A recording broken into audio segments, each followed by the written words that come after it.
Magandang araw po sa inyong lahat.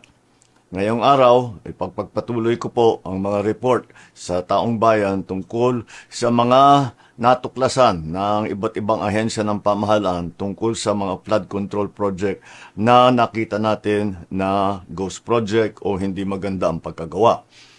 Ngayong araw, nais kong ilahad sa inyong ang mga natuklasan ng Office of the Ombudsman kaugnay sa reklamo ng DPWH ukol sa isang flood control project sa Kulaman, Jose Abad Santos sa Davao Occidental. Ito ay may halaga na halos 100 milyong piso at ipinagkaloob noong 13 January 2022 sa St. Timothy Construction Corporation. Ayon sa investigasyon, ang proyektong ito na sinasabing natapos noong 2022 ay hindi kailanman nasimulan.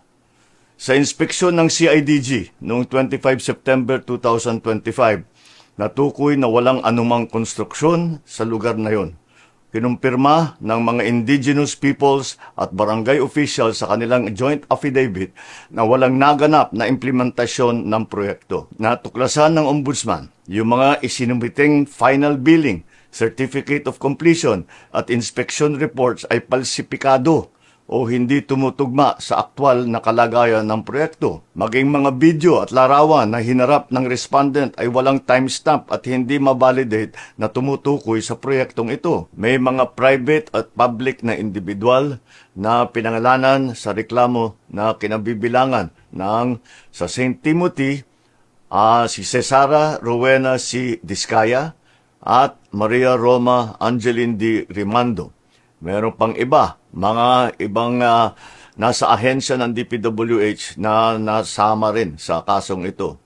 Dahil ayon sa Ombudsman, ang mga respondent ay naglabas at nag-aproba ng mga dokumentong ginagamit para sa pag-request at pag-release ng buong halaga na halos 100 million pesos, kahit na walang natapos o nasimulang proyekto. Ayon sa kanilang finding, ang mga respondent na ito ay kumilos ng may manifest partiality, bad faith, o gross negligence.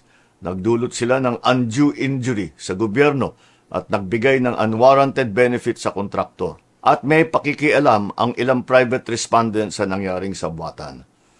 Nagrekomenda ng Ombudsman na magsampa ng kaso para sa malversation through falsification at paglabag ng RA 3019 Section 3E. Ang malversation ay non-bailable.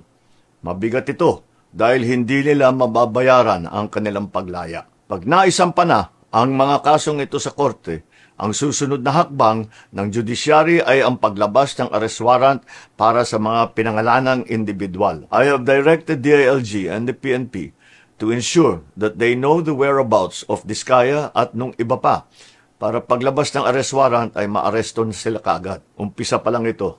Marami pa tayong ipapakulong at marami pang magpapasko sa kulungan. Maraming salamat.